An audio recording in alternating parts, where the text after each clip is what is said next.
Welcome to the Dogs Podcast with your hosts, Blake Reneker, Justin Charles, and Josh All. What's up, Browns fans? Welcome back to another episode of the Dogs Podcast. Justin, Josh, myself coming to you guys virtually tonight. I do want to open today's episode by saying we apologize for not having the 500th episode over the weekend. Leave it to us to plan out 2 weeks worth of schedules and how we're going to put out episodes to line it up on a day when we can all be in studio together. And then we get a borderline blizzard sweeping across the state, which Justin's got a little bit of a drive to get to the studio. Josh is super far away from the studio, coming from the backwoods. It's like the Deliverance. And the only person it wouldn't have really affected is me. I live about a mile and a half from the studio. So I was there waiting for these guys. So if you guys get angry, don't yell at me. But so we will be pushing that back to a celebration of doing 500 episodes because we couldn't just put the show on hiatus until we can figure out a good time to do it again. Because like I said, we have a guest star or two and all that good stuff. We got to line up everybody's schedules again. So we apologize for that getting pushed out. We were hyping it up for a couple of weeks for you guys and it got postponed, but we are going to do it. And the way I look at it, it just gives you more time to become a YouTube member or become a Dog Pack member to be entered for a chance at one of those t-shirts or the Browns jersey. So you got maybe I'm looking, it's going to be hopefully in the next week or two, we can get everybody scheduled together and get back in the studio and do what we had planned. So you got some extra time to make sure you're entered in for those contests. Again, if you want to become a Dog Pack member to be entered for a chance at the Browns jersey, it's just jointhedogs.com to become the official Dog Pack member. You'll be entered in the contest. Also, anytime we do a contest, Dog Pack members are automatically entered. So you'll be entered in all the contests we do throughout the season. You get access to the private Discord. You play fantasy football with us. So it's just a good time for everybody involved. YouTube member, just become a YouTube member on YouTube. If you have an account, it's 99 cents a month. And it's a little bit out of you guys and helps support the show a ton. So we appreciate anybody who does that. And we're looking forward to doing the 500th episode.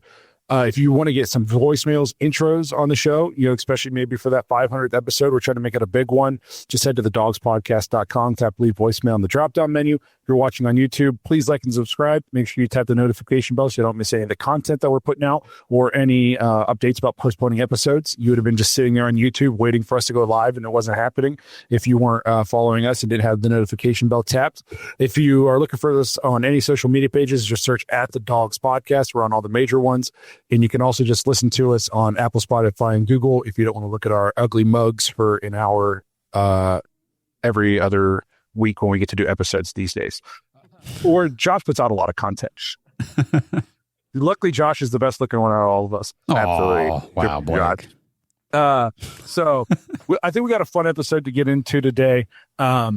We're going to try to spice it up in terms of, we're not just going to talk about the same thing that's been dominating the Browns headlines in terms of Myles Garrett. Maybe we'll mention him, but hopefully this is the extent of that. So if you're like, man, the Dogs have just been doing nothing but talk about Myles, it's because that was the biggest news, but we got some more fun stuff to talk about today. So we're excited to get into it. The first thing we want to talk about, the last time we all got to do an episode, it was on the docket and then we kind of ran out of time. That the San Francisco 49ers have granted Deebo Samuel permission to seek a trade. I know he's getting up there in age a little bit. I immediately thought I would take Deebo on my team. And I thought, maybe I was just thinking that because anytime I hear somebody's available, I think the Browns should go pick him up. But then Dan Orlovsky goes on one of the shows he's on ESPN and said if he was one of these teams, he would be inquiring about Deebo and he would be interested in adding Deebo to the team. We were one of those teams. So I guess I just wanted to throw it to you guys. Do you think it makes sense to trade for Deebo? Do you think he'd fit in on this team? Or what's that? Is that something you'd be interested in? You can go first, Justin. Okay. The last that I read about this was that people are expecting him to be a post-June 1st cut. That's what we're thinking. As far as like Deebo, I like his energy. I think he's a great locker room kind of guy. He's kind of like that dog. He kind of gives me Jarvis Landry kind of vibes. Obviously production's been down like the last couple of years. He signed a huge contract in 2021, I think, 70 something million over 3 years. Production has dipped and, he missed a couple games last year. It's tough because, he's going to probably want to get paid. So I guess if the price is right, do I think he could be a good fit? I think he adds a lot of potential, if he can stay healthy. We'll go ahead. So go, Josh.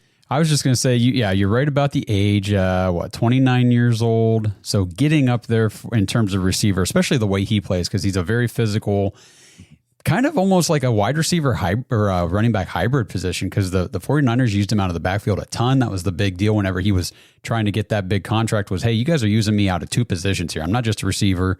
I'm kind of like a backup running back for you guys.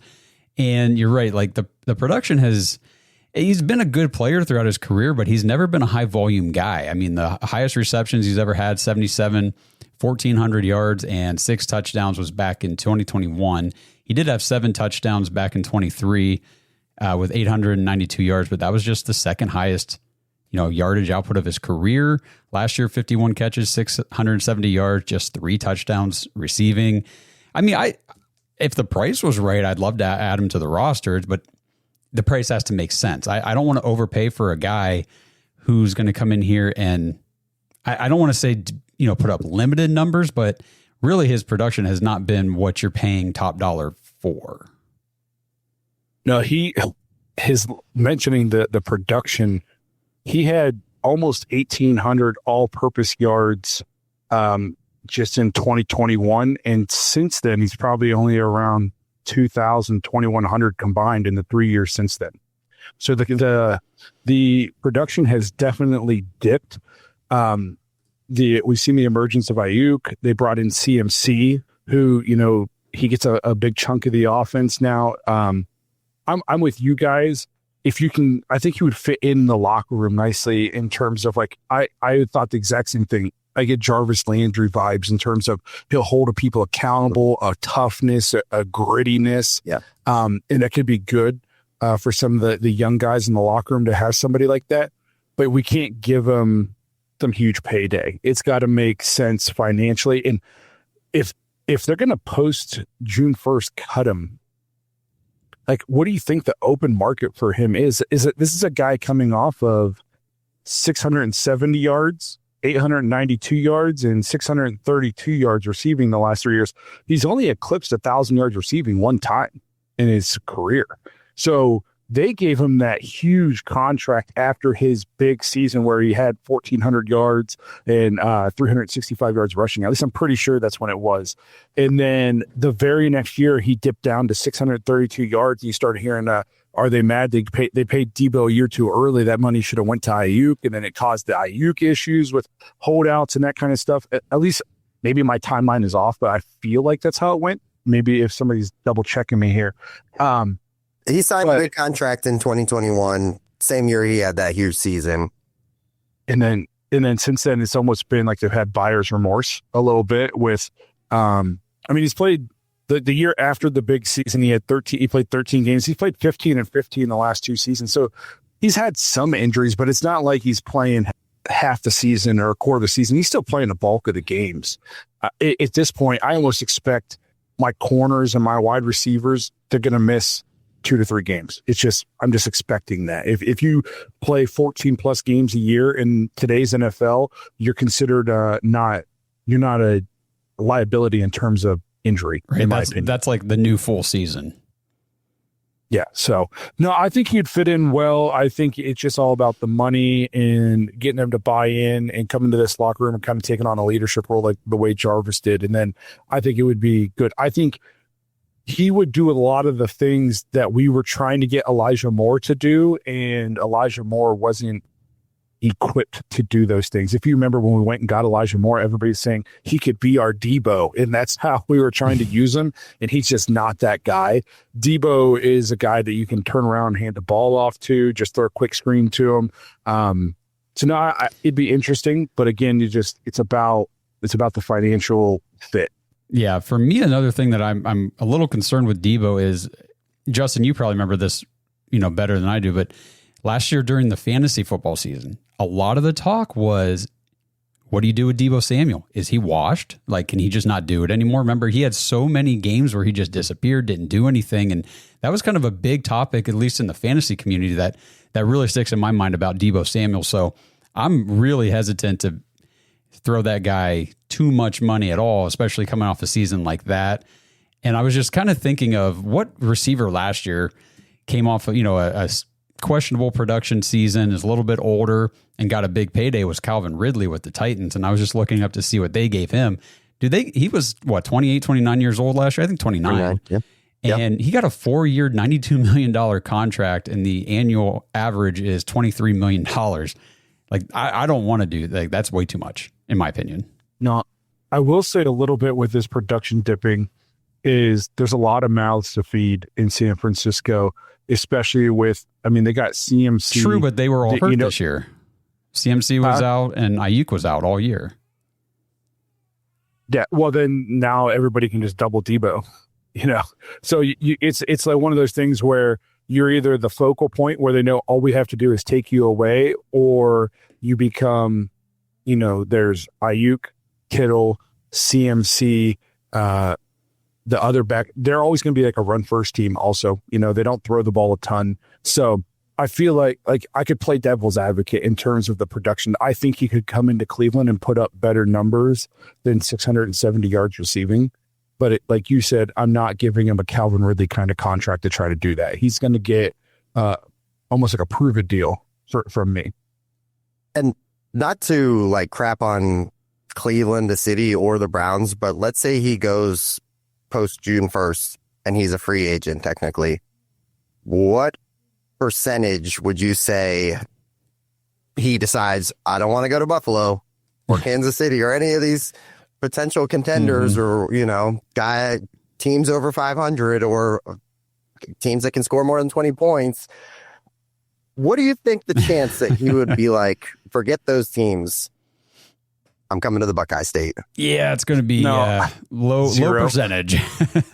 I would say this: if you think he can help your football team, you can't let him get cut. You'd have to trade for him, because like you said, there's zero chance he would be coming here in free agency. I think the Browns' best weapon, I guess, and some people say they have to overpay to get people here. Well, we're not a destination city. We're not a vacation city. Sometimes you got to pay to get people here. But then I think we have some of the nicer facilities in terms of our in Berea. I think I know that a lot of people shit on this front office, but I feel like once we get people here, we've done a pretty good job of being able to keep them and make them enjoy it here. Like Njoku asked for a trade and now he loves Cleveland. Jarvis Landry seemed to really enjoy his time here. Like, it's like we have to pay a little extra to get you here. But then once you get here, you realize, it's like you look around like, oh, this isn't as bad as what everybody told me it was going to be. Like Donovan Mitchell, I know different sport, but Donovan Mitchell could have left Cleveland to go to New York and instead signed a contract to stay in Cleveland. It's one of those places where all you hear is people crap on Cleveland, and then you get to Cleveland and you're like, this isn't that bad. There's things to do here. This is fun. Turns out I'm rich, so if I really want to go do something, I can jump in a plane and go do it. I only have to live here for 6 months out of the year anyways. So I don't want people to think like, oh, if he doesn't want to be here, then you don't want to trade for him. I think if you could trade for him and get him in the building, and then you could make him see like, oh, okay, we're not a dumpster fire. We have things to offer. This is a good place to work, essentially. So I don't think we would be have to holding them hostage. I just think you might have to pay to get him here to show him the light, if that makes sense. Fair argument. What would you give up for him? Mm. It's a good question, man. For me, it just depends on what we do in free agency and then what we do in the draft, because like you said, it's going to be a post June 1st deal anyway. So I don't know. It's tough because I don't even know what all draft picks we have next year to offer up for players. I was off the top of my head, I just thought a fourth. What about Greg Newsome? I've been seeing a lot of those rumors again.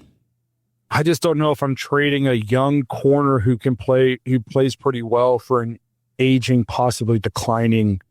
I'd be more interested in giving up a mid-round draft pick. The hit rate on your mid-round draft picks are not as high. So Oh. I'd rather part ways with one of them than giving up a corner that we know can play at a pretty high level and who's younger. I totally understand. I know that the conversations we'll have the conversations too as we get closer to free agency and all that stuff about Newsome, because this is the last year.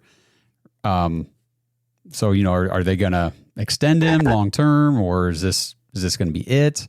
I don't know what he's going to warrant in terms of a contract extension, but what do you think, Justin? I'd even flip it and say, I think the Browns need to decide what they want to do with Elijah Moore. He's a free agent. Like, are you bringing him back? Because if you are, then I think it makes things a little interesting. But I mean, like, if you're not going to bring him back, that could be a great piece to bring in. We don't have a whole lot of receivers on the roster right now.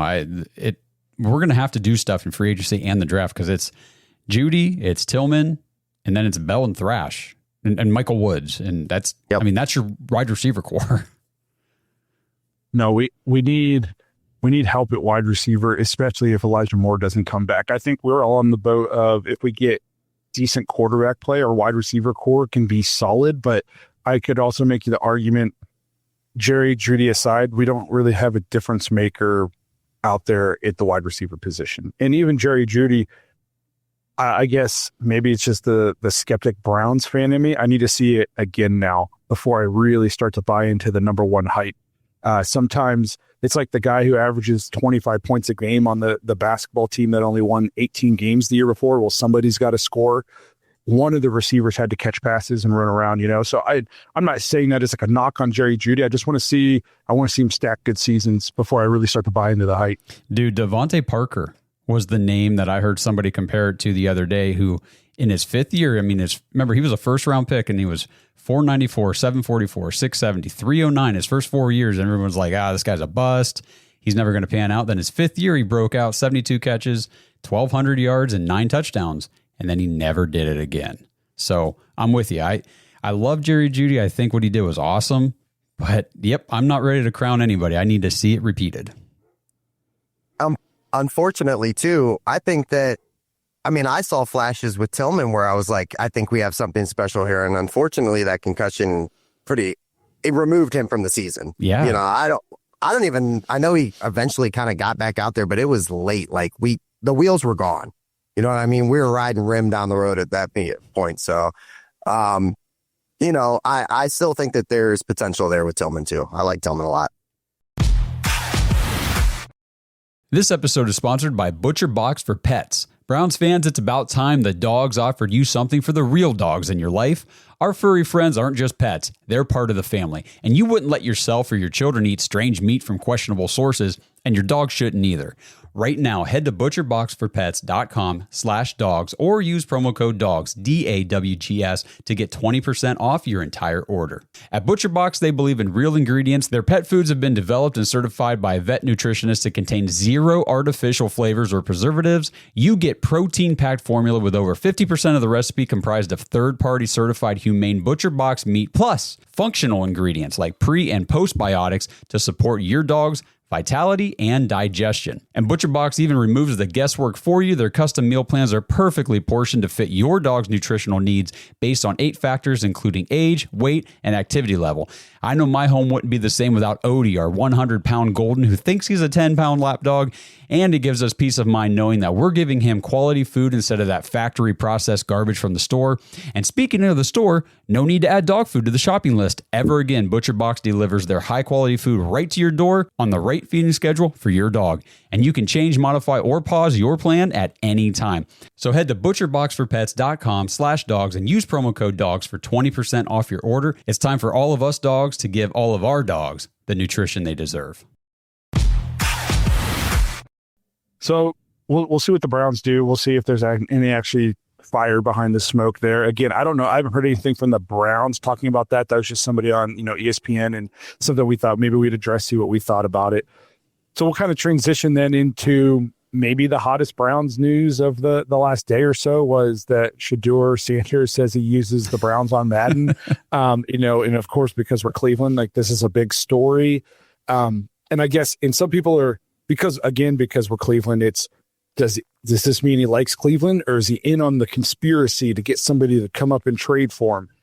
What do you guys think? Because to me, like, I think he won't play in Cleveland is so overblown. If he wouldn't play in Cleveland, his first top 30 visit, he just wouldn't have come to Cleveland. He would have let it be known, I'm not coming there. So I think all that is completely overblown. I think if we take him, he'd be more than happy to come play here. I think Dion has connections with people in the building that he respects. So I don't think that is a problem. In terms of a smoke screen to try to get a team to come up and get him, why would the player be on it? Yeah. You think that they're, you know what I mean? So just what do you guys think? What did you guys make of that? And then we'll just kind of go from there in terms of the quarterback talk. I mean, there's been so much ever since really college football ended and everything that has been connecting the Browns with Shedeur Sanders, whether it's just them being interested in him, if he's available at 2, or them really honing in and saying, this is our guy. I don't know, but I do feel like it's not just a smokescreen because like you said, we've made personnel moves, the Musgrave promotion and all that kind of stuff, the connections to Dion saying, hey, I've talked to the Browns and the Giants, and Shedeur, he's got the media, whatever, the media crew following him around, and they're posting these clips. Well, the first thing was, who's your first top 30 visit? The Browns. Well, you know, why did they clip that and post it to go viral? I feel like a lot of this is being somewhat coordinated, but I think it is to kind of ease us into this process of, hey, this might be our next quarterback. No, I agree. I guess then we'll kind of talk about, we saw a mock draft today. So it seems like Shedeur is okay with coming to Cleveland. At least that's the way it appears to all of us. And we saw Daniel Jeremiah put out a mock today where the Titans didn't take Cam Ward at 1. Who did they take? They took Abdul Carter. Okay, so they took Abdul Carter, which means in a situation that I don't think a lot of people foresee happening, but that Cam Ward and Shedeur Sanders will both be available at 2. And he had us taking Cam Ward. If they're both available, who are you guys taking? Yeah, I mean, right now, I think I'm leaning towards Shedeur Sanders. That would be my pick at the moment. The familiarity things that are happening as far as the coaching staff, Blake's touched on it a little bit, and Josh too. I think his playing style kind of fits a little bit better with what Kevin Stefanski's offense, like at its core, those are the principles, you know what I mean? Do I think that I don't want to say you get stuck with whoever's left over, because at this point, I'm like, we need a quarterback and there's a potential to get the guy, or, a lot of people think Cam Ward's the better guy. So for me, as long as quarterback is addressed at 2, I'm okay. I'm with you, Justin. It's a nice position to be in, honestly, where we've got the number 2 pick. There's 2 quarterbacks, and I'm not dead set on either one. I'd be happy with either, just as long as they don't pass on the position. I think both are great prospects. I keep hearing all this 3rd round grade bull crap from people. I'm like, guys, there's a couple people that have said that months ago, made some headlines. Things have changed, obviously, and most people have them as first round talents, of course. I don't know. I watched both the tape a lot on these guys, and I'm not going to lie, Cam Ward's tape excites me more, but I do see where there could be some issues in the NFL with him if certain things aren't corrected, if he's not coached up properly and put into a good system, all that kind of stuff. But I like them both. Shedeur has really grown on me, and I keep saying the way that his accuracy in the middle part of the field, the intermediate area, is insane. He throws with such anticipation, and those are things you can't. It's not easy to coach that. Like, you can either do it or you can't, and he does it so well. And I like both these guys. I really do. I know for me, if they're both available, I would be going with Shedeur for a lot of the things you just mentioned. The accuracy, the way he processes information. I don't think you can undersell the fact that he's been coached by arguably the best defensive back to ever play the game of football for his entire life, in terms of how to read a defense, tendencies of defensive backs, how to prepare like a pro, how to prepare like a Hall of Famer. Like Dion talks a lot, but there's no denying that he put it in the work. Like, he knows what it takes to play at that level, that you can talk at that level. And that's the guy who raised and has coached Shedeur his entire life. He's turned around 2 programs, turned around Jackson State, turned around Colorado. And to me, it's the accuracy, it's the throwing with anticipation. His accuracy on some of this stuff. I'm not saying he's CJ Stroud, but I used to watch CJ Stroud at Ohio State put the ball on the sideline or in like a front pylon throws to the end zone. And I was just like, man, CJ is like the most accurate quarterback I've watched in a long time. And I watched Shedeur make a lot of throws that make me think the same kind of thing. I watched a little bit of a tape earlier today, actually. In some of these throws, I'm just like, he puts it's on a string. He puts it right where he wants it almost every single time. He's used to playing behind a bad offensive line. He's used to playing with no running game. He's used to playing with only one good wide receiver, really. So it's just, if I'm going with the two, I'm going to go with Shedeur. And like you said, I think he fits what we want to do better. Cam Ward might be a little bit flashier, a little bit bigger, a little bit stronger, but I think he's going to take more building around. I think when you bring Cam Ward in, I don't know if you put him in a Kevin Stefanski offense. I think you got to go the route of like how we tried to do it to Deshaun, in terms of we need to put pieces around him to run the offense that is going to suit his strength, which if you're going to take Cam Ward, I think that's what you should do. You shouldn't try to put a square peg into a round hole. So I just think Shedeur fits what we want to do better, and it'll require less other maintenance around him in terms of changing up our identity, which we just found out last season is terrible. We don't want to do that. We don't want to have an identity crisis 2 years in a row. So I would probably go with Shedeur if they were both available. And I'm starting to see some people creeping in where they're saying he is the QB1. Yeah. The further we get into this draft process. Yeah. I was bummed about Cam Ward if we would get him.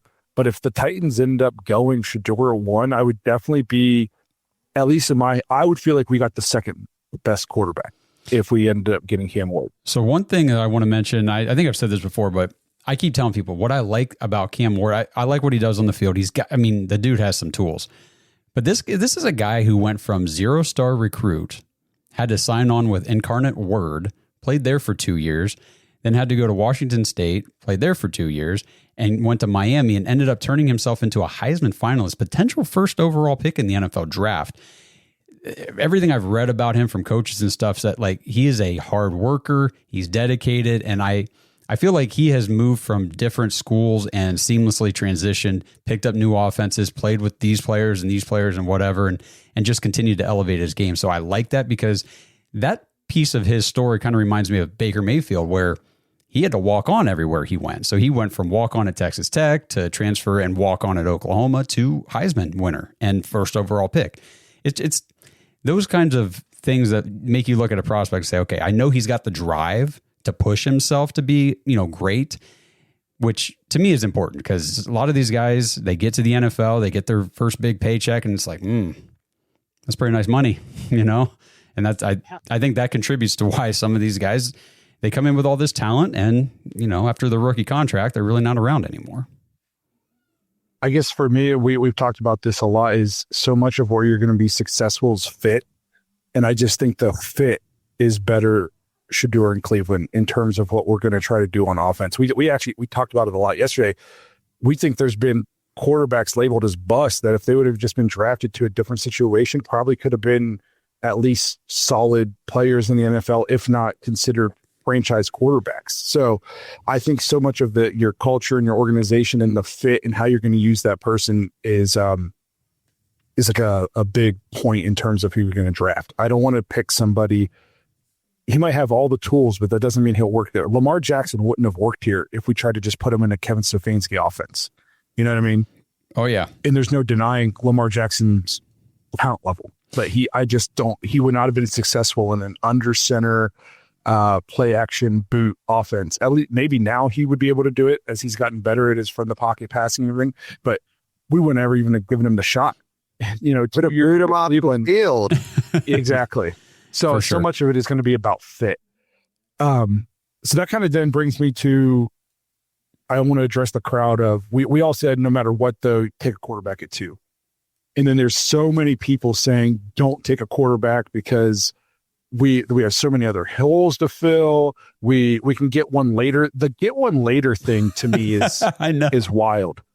Like just snagging third and fourth round quarterbacks and turning them into franchise guys. That's just what everybody else is doing, and we're just the only team to not do it. Like, yeah. So guys, that's not a thing. Here's what I've been saying to people is they'll come out and they'll say, well, this is a bad quarterback class. There's no quarterbacks in this class. It's a weak quarterback class, but just get one later. What? If it's a bad quarterback class, yeah, like if it's a bad class, dumbest thing I've ever heard in my life. Yeah, like if it's a bad class and there's no first round talents, who the hell are you drafting in the third or fourth? Come on, Cody Kessler. Jeez, I swear some people don't even. They're not. Don't thinking. get me started. Don't get me going. So that brings me to this point that one of my personal favorite broadcast people brought up. Nate Zagura said the Browns have had top 5 draft pick 14 times since 1999. In those 14 top 5 picks, they've only drafted a quarterback twice. And it was Tim Couch and Baker Mayfield. So all this talk of how many times do we have to draft a quarterback and it fail before you realize the problem is we're not trying at the right time. We've had a top 5 pick 14 times and we're going about it backwards. We're trying to add all these pieces and we're building them around nothing. And then you just end up wasting people's careers because you're still looking for the thing that matters. And the thing he said, another thing he said I heard today was the hit rate, even in the first round at any position, is like 50%. But there's 100% chance you will not be a good football team if you don't have a quarterback. Right. So you got to take your swing and do it at 2. The only 2 quarterbacks who are taken in the top 5 since 1999 are the 2 quarterbacks that are taken to our only 2 playoff appearances. Or I get eliminated with Black one. Everybody. A team of 66% of our playoff appearances since 1999 have been because of those 2 quarterbacks. Okay, like this notion that the Browns just keep taking quarterbacks number 1 and they just keep the problem is we refuse to do it. Look at all the quarterbacks that we could have had that we passed on because there were other pieces we needed.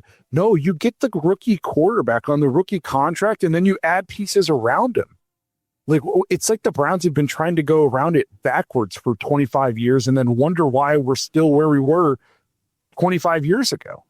It's just that kind of blew my mind in terms of I didn't even realize that we've only taken 2 in the top 5 and we've had top 5 picks 14 times. Maybe switch it up.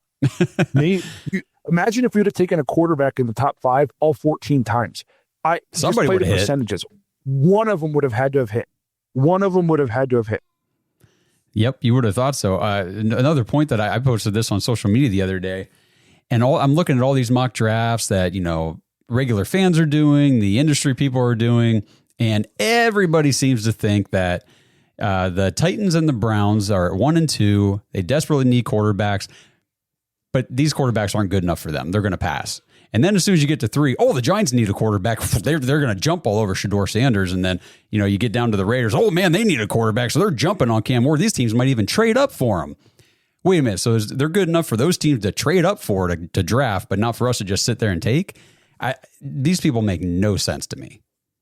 So I will say right now, if we trade down at 2, I might just walk out of the I know, show. dude. And we're going to be doing draft night. I might just walk off the show. Mm-hmm. I don't know. It's kind of crazy. The wild thing to me, and I heard a really, really good argument the other day because I'm a big fan of Abdul Carter. We've talked about it. I like his game. I think he's a freak. He's a game breaker. Jay Crawford and G. Bush were arguing on this little viral clip or whatever, and basically Jay Crawford was like, we got to take Abdul Carter. This makes no sense to take a quarterback. These guys suck. And G. Bush was like, and for credit to him, he basically said, hey, if that guy goes out, let's say Abdul Carter goes out and let's say he just gets like 10 sacks and maybe like 7 hit tackles for loss. He impacted 17, plays. Obviously, there'll be more of that. Why wouldn't you want the guy that generates every play on offense right off the bat? That is your guy. Why? And he was talking and I was just like, nailed it, dude. You absolutely nailed it. And I don't agree with him on a lot of stuff. I was like, it couldn't be put any better. And then you argue with Browns fans and they're just like, no. Nope. We don't need a quarterback. even though that's our biggest issue right now. We don't have a quarterback. Dude, I've been arguing with people about this whole Abdul Carter thing like crazy. And my point is, everyone says, oh, you got to take Abdul Carter. You can't take these quarterbacks. Why do they want Abdul Carter so bad? I hear Browns fans all the time, you guys know it, complain about Myles Garrett not doing enough, not impacting games, not doing everything he needs to do on defense or being that great of a player. Browns fans complain about Myles all the time. And all he ever does is go out and get 10 plus sacks every season except for his rookie season and make all pro every year, Pro Boys on a Hall of Fame trajectory. And people complain about him. Well, what's Abdul Carter going to come here and do? He's going to do better than Myles Garrett? That's a high bar. I keep hearing too, we got to draft Myles' replacement. Who says we're trading him? I mean, let's pump the brakes a little bit, guys. Like, I don't know that the Browns are going to do him a favor at this point. I mean, if we don't do the trade before the draft, what's the point of doing it?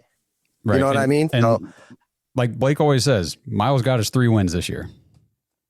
So what do we need his replacement for so badly? This episode is brought to you by Danger Coffee. Browns fans, we talk about how Danger Coffee is made free from mold toxins that are in 45% of the world's coffee, but that's not all that Danger Coffee has to offer. Mineral and nutrient deficiencies are a big deal. They make you feel sick, tired, stressed, and they can give you brain fog. These deficiencies negatively affect your immune system, your digestion, sleep, metabolism. Have you ever wondered why you get an initial burst from your coffee, but then you get that little crash not long after? Danger Coffee's patent-pending process remineralizes your body with more than 50 trace minerals and electrolytes, leaving you more energized, engaged, powerful. These micronutrients enter the cells to boost performance. They bind to toxins to provide detoxification support. I know that sounds like a lot, but the bottom line, guys, is minerals matter, and most of us really don't get enough of them on a daily basis. Danger Coffee delivers micronutrients, plus it gives you access to the minerals you already have. Head to dangercoffee.com, use our code DAWGS, DAWGS, for 10% off your order, and that code can be used over and over, so you get 10% off every order you make using code DAWGS. It's time to start every day off with a cup of coffee that gets you going and actually keeps you going. dangercoffee.com, code DAWGS. You have a Hall of Fame edge rusher. He's going to be first ballot Hall of Fame as soon as he retires. And he's under 500 for his career. So, like, I'm not even going to entertain the thought of we need to draft his replacement. Why? So he can have a Hall of Fame career and be 30 games under 500 at the end of it? Like, that doesn't make any sense to me. Second, I also don't understand this notion that say we're keeping Myles. Could you imagine you put him opposite Myles? You don't need another edge rusher. Obviously, it's nice. What's going to help Myles more is an interior defensive lineman. So if you really want to go and get somebody who is going to help take pressure off of Myles, you'd go and draft Mason Graham out of Michigan before you would take Abdul Carter. The guy on the opposite side of the line, he's not taking any blocks for Myles Garrett. They can still double him. They can still double Myles and double this. You know what I mean? Like they can double with a guard and a tackle over here on Myles. They can double with a tackle and a running back over here and still be one-on-one in the middle with everybody. You need an interior defensive lineman who can collapse the middle of that pocket. So when Myles comes around the end, this guy can't just step right up into the pocket, into a clean pocket. You need somebody who's going to get pressure in the face of the quarterback. So if you really, really, really want to go defensive line, you don't want to go quarterback, I'd be pumping the gas on Mason Graham over Abdul Carter. It's, at least for me. Like if I'm an edge rusher, I want to play next to a D tackle who's going to take 2 and 3 blocks. Who, if I pressure the quarterback, he's going to step right up into this guy's face. Like having another, we had Olivier Vernon, we've had Zadarius Smith, we had Jadeveon Clowney, we've had edge rushers opposite Myles. It's not like it's deterred people from double teaming Myles. He's double teamed, triple teamed more than everybody in the league. We got to put somebody in the interior who can get interior pressure if you really want to help Myles out. And another way to help Myles, don't leave him on the freaking field the whole game. And that takes you back to the quarterback. Yes, it's a lot of people too. I don't get the trade back and get more picks. We have too many holes. We have 12. I'm pretty sure we have 12 and picks. Five of those are in the top 100. And for everybody who's screaming that this isn't a good quarterback class, guess what? It is seen as a really good class in defensive tackles. There's some high-end edge rushers, running. It's a gold offensive mine. tackle, like, offensive. There are all these other needs we have. We can address with high-level talent in the second round, the third round, with our 2 picks in the third round. Like, guess where you're not going to get somebody high level, most likely, is the quarterback. Take your quarterback at 2, and you can still get a Travion Henderson, a Caleb Johnson, and a Amarian Hampton from North Carolina at 33. You can still go maybe get a Gray Zobel somewhere if you want a left tackle. Another quarterback. Another quarterback. Almost every other position in this draft is like 10 deep in terms of just elite level talent. So, but none of those positions warrant. You're not going to take a running back at number 2. Oh, you know what I mean? So you're going to take your quarterback at 2. And then it's not like if we take a quarterback at 2, all of a sudden we're going to be drafting scrubs at 33. Every good running back will be off the board at 33. No, there's probably still going to be 8 that are high level, high talent running backs right there at 33. Same goes with our 2 third-round picks. If we take a quarterback at 2, we're not going to be able to get an offensive tackle with our second or our third-round pick. No, there'll probably still be like 6 very good tackles left in the draft in the third round. There won't be any good quarterbacks left. And to the people who say these quarterbacks aren't good enough, I don't know which one it's going to be, but 1 or 2 of the quarterbacks in this draft will be good. Even on years where there's very rarely is every quarterback taken a bust. Why not take your chance and be ours? And if you take your quarterback, everybody who says we have all these holes to fill, they think we suck and we're going to suck this year anyways. So take your quarterback and maybe you change your future. And if not, you're right back at the top of the draft again next year. Nothing says you can't take another one next year. We just saw the Cardinals do it. They took Josh Rosen and then realized this guy's dog water and immediately took Kyler Murray number 1 next year. Nothing says you take Shedeur Sanders this year and you get him in the building and you're like, this guy is not who we thought he was going to be. And you just immediately take another one next year because we'll be right back at the top of the draft if we're as bad as you think we're going to be anyways. And if we're not going to be that bad, you better take your quarterback of the future now because you're not going to be picking at the top of the draft the next 5 years. So I don't understand the logic of not taking the quarterback. No, go ahead, Justin. I laugh because while you were saying that, I just remember people talking about Atlanta taking Penix and being like, idiots, they're so stupid. How's that look right now? Pretty smart. And there's a good chance that, like let's say Kirk Cousins plays good. They're not going to get that chance to pick that high again. Now you have a quarterback, you have a backup plan. We don't even have the plan and people are saying, don't trade, don't take a quarterback. We have no quarterback. What are we talking about? What the hell are we talking about, guys? Take a quarterback. Get some quarterbacks. We need one. It's the most important position. Yeah, and when people are saying that this is a weak quarterback class, it doesn't mean there's no good ones. It means that there's not a lot of high-level quarterbacks to pick from. Like last year, we had, 6 guys go in the first round? That's not going to happen this year. But it doesn't mean there's not 2 guys that are good first-round talent quarterbacks. There are. It just means that after that, there's a significant drop-off by a lot of, analysts' perspective. And I guess I'll say this, and I've said this a bunch of times.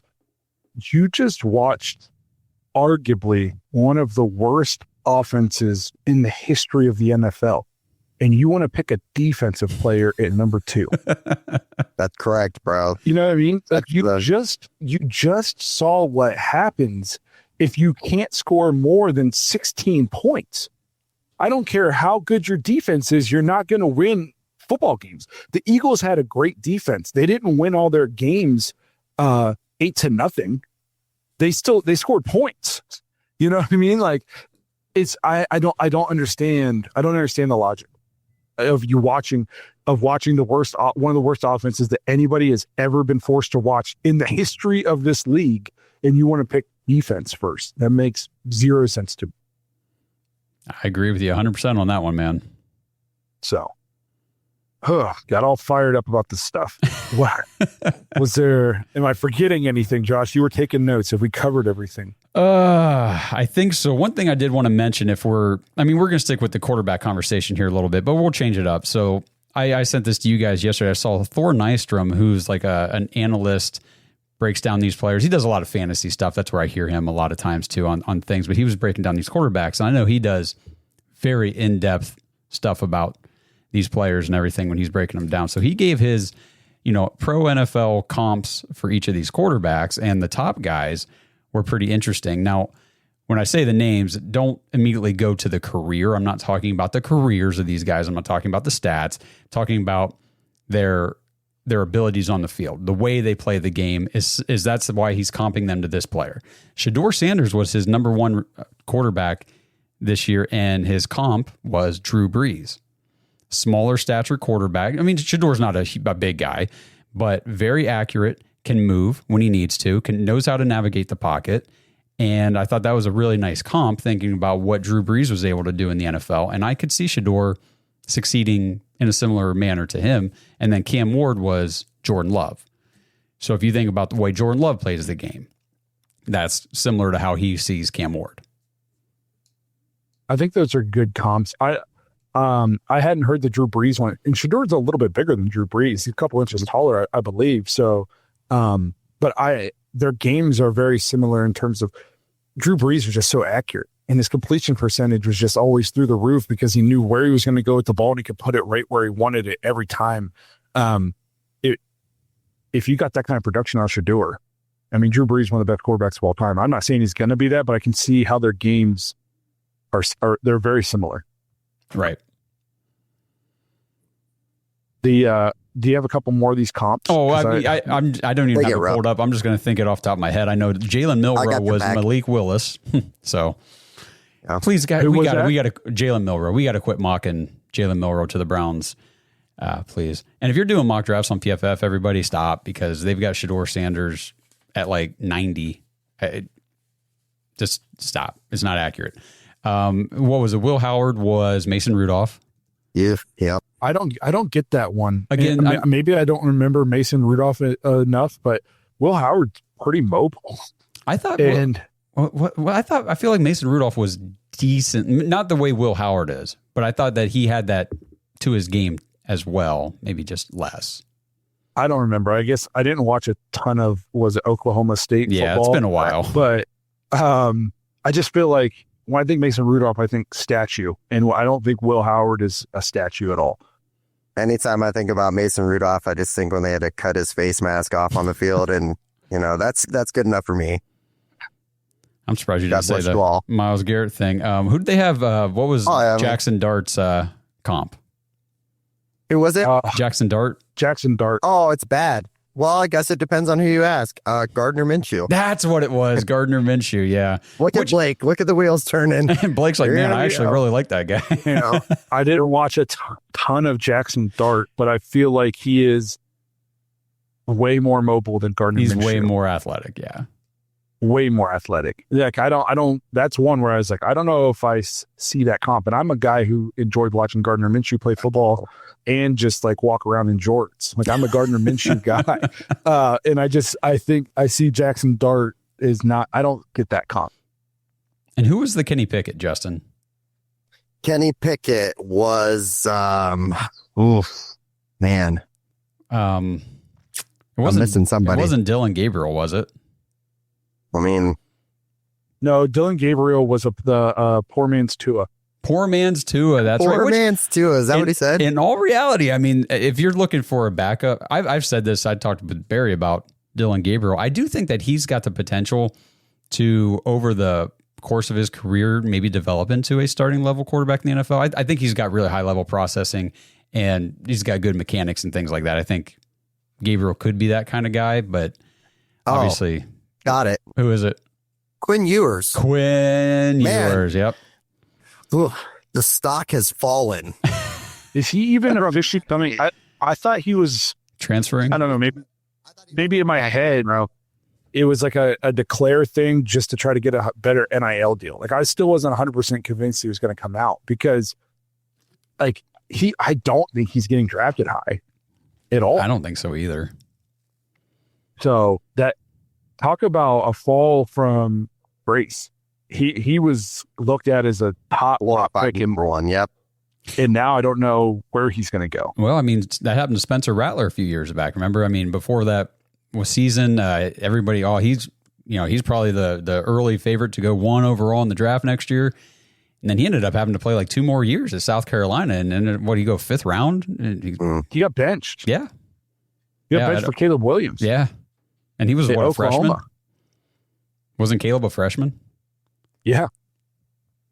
That's why I keep telling people. So everybody wants to say, just get your quarterback next year. Get Arch Manning, or the quarterback class next year is so great. I'm like, who? What are the names? If it's so great, tell me the names. Tell me these certified, 100% guaranteed first round quarterbacks that you already know right now in 2025. You don't know. Too much changes over the course of a year in football and college and NFL. You got to play now. You got to take your opportunities when you have them. And we have an opportunity right now to get a guy.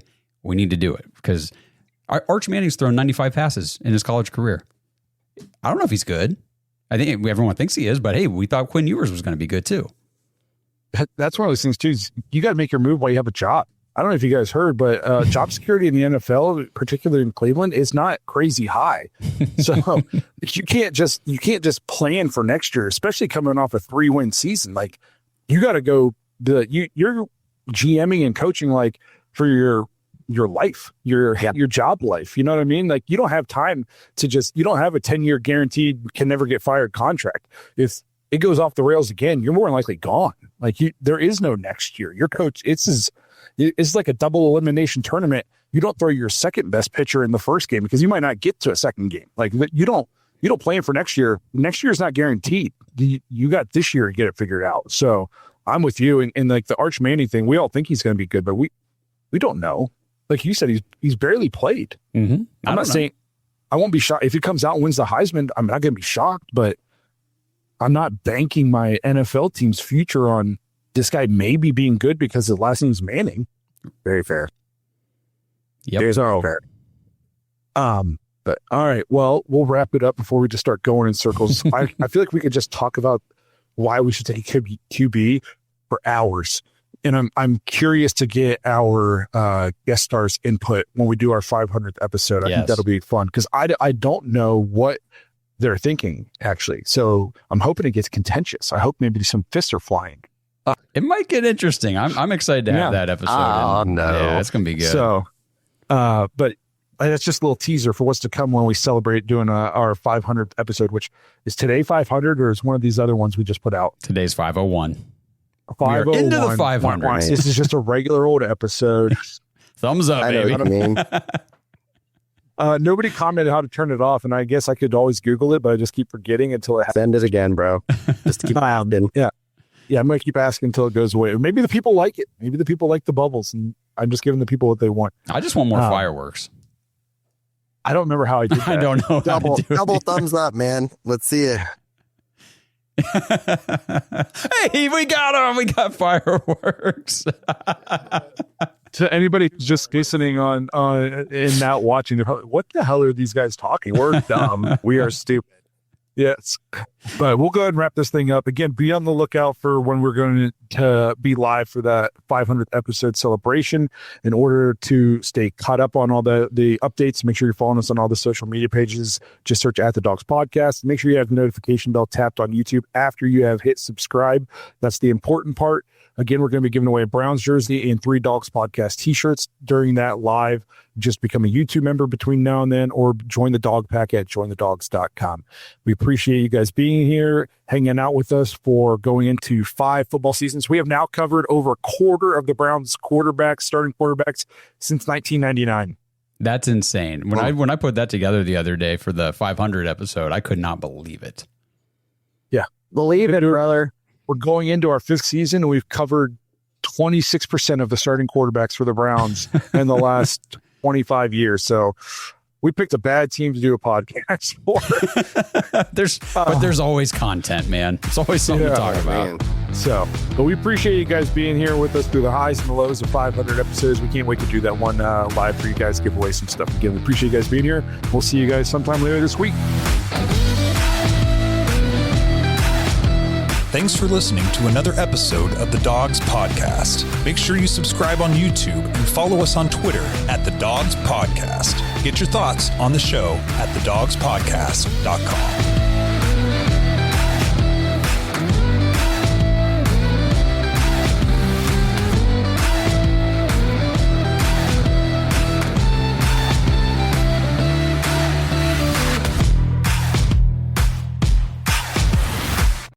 This episode is brought to you by Baden Sports. Browns fans, Baden Sports is your one-stop shop for all your athletic gear. Baden started out perfecting and manufacturing the best balls in the business. Yeah, if that sounded dirty, that's more about your mind than my words. But hey, it's true. Baseballs, softballs, footballs, basketballs, volleyballs, soccer balls, you name it, and Baden has engineered the highest standard sports balls available. And now they offer more than just sports balls. If you got kids playing baseball or softball, Baden has batting gloves and bats to go along with both game balls and training balls. If you're into basketball, Baden makes basketball specifically for indoor or outdoor use. Heck, Baden even has all the equipment you need for pickleball, which is one sport that I hear everyone is playing and yet I still never have. And I need to fix that soon. But don't miss the backyard games section of Baden's website where you can order everything you need for this upcoming outdoor season. Pool balls, backyard volleyball nets, croquet, bocce, horseshoes, cornhole, and more. Right now, you can get 10% off your entire order at Baden Sports, BADEN sports.com/dogs, DAWGS, and use promo code DOGS when you check out. That's 10% off all the top quality sporting gear you need this season. BadenSports.com/dogs. There are some things you wouldn't mind being stuck with, like a large unexpected inheritance. An always on the verge of death phone that has to be plugged in just right so it charges is not one of those things. Switch to Verizon and we'll pay off your old phone, up to $800 via prepaid MasterCard, so you can get a new one. Just trade in any phone from our top brands on any unlimited plan. With new line on My Plan. Additional terms apply for trade-in and pay off your phone offer. See Verizon.com for details.